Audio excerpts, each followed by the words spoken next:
It's really frustrating when you get a clear shot at something and you can't take it for whatever reason. This pigeon in the tree, for instance, he's sat there clear as day. I've got a clear shot at him. Okay, there's a couple of twigs in the way, but I can thread the pellet through them all right.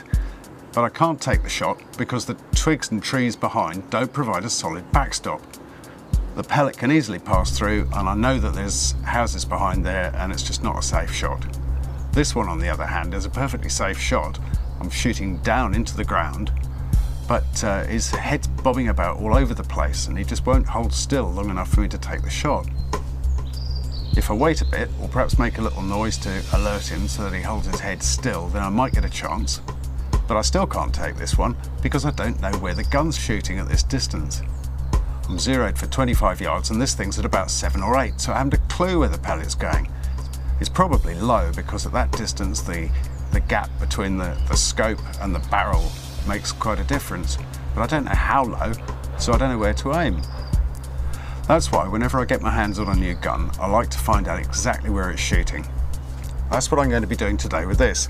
It's a BSA Meteor, a break barrel spring gun, lovely little gun, almost identical to the one that I started off with when I was about 11 years old. I've made up this target box, which is full of stuff that's going to stop the pellet, and I'm going to start off by zeroing at 25 yards because that's where I prefer to have the gun zeroed.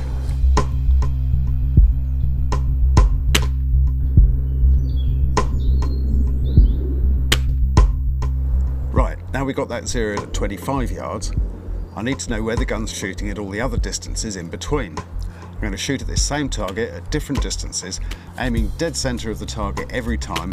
Then I can see where it's shooting at each distance and draw up a little diagram for myself that I can refer to later.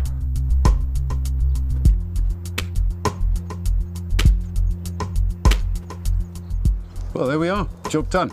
And you can really start to see the beginnings of the trajectory here.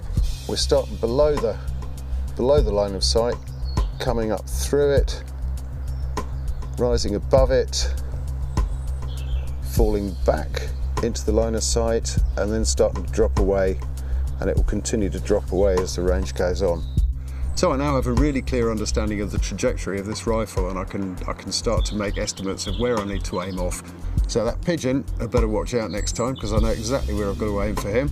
Now, I don't know about you, but I find this sort of thing slips my mind very quickly, and it's best to write it down and keep it with the rifle. Now, a good way I've found of doing that is to write it on this cloth tape, sniper tape they call it, and then stick that on the butt of the rifle, and then it's always there when you need it.